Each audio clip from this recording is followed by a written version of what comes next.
Hello again folks. Right, firstly I'm going to show you how I attach my Spopper to my Spom rod. What I'll do is I'll take this one off so it's nice and easy to do.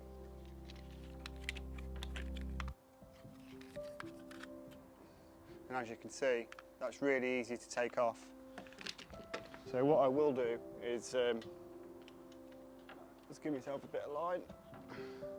What I will do is I'll just trim the line off, just so I show you exactly how I tie.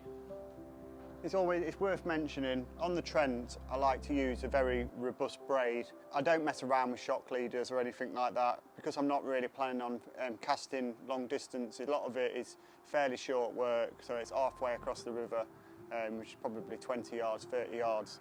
So what I use is an heavy 50-pound braid, and I just attach this straight to the Spopper. But before I attach it, what I tend to do to make my life a lot easier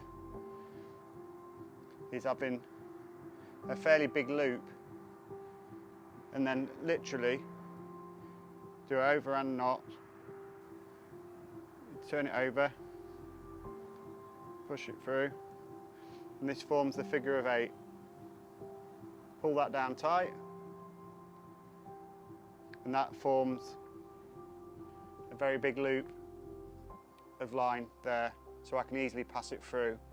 There's a little tip I'll give you which makes it a lot easier. So when I first get to a swim, I always like to put a lead out first, just to make sure there's no snags or anything like that. So what I tend to do to make it easier to remove the Spom and remove the lead is I do a smaller loop at the other end, exactly the same figure of 8 loop knot, and that's a little tiny loop at the end, and you just trim off the tag ends for the trim that off. So now I've got a really small loop at the end and then a very big loop there to pass the Spopper through. So for those who don't know, these Spoppers are a converted Spom. Basically the idea of it is you cast it out the same as a bait dropper. As soon as it hits the deck, it opens up and puts all your bait directly on the bed. And to attach it, what I tend to do is through the loop, just literally put the first little bit through.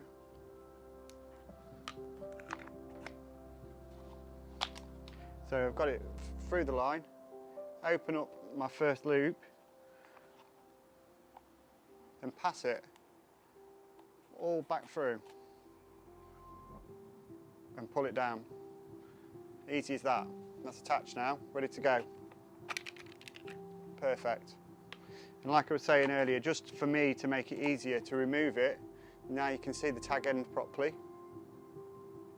If you want to take it off, you literally pull on the tag end, pass the loop back through, and then pull it off. That's off, that's attached to it. Now you can use, put a lead on or put the Spom on, or whichever you do. And I have this already tied and ready to go. I use that for pretty much all my work with a Spom rod. I very rarely use a marker rod as well, so I always try and do it all in one. So if I want to take it off, I can put a lead straight on it. I can also attach anything else I want to that as well, so it's perfect, absolutely perfect, and that saves you lots of time. So for the guys that is asking about my my lead arrangement, because it's not something I touched on in my last videos. So in this one I'm just going to show you what I use for pretty much all of my fishing on the Trent. It was for the people that are asking, the lead arrangement I use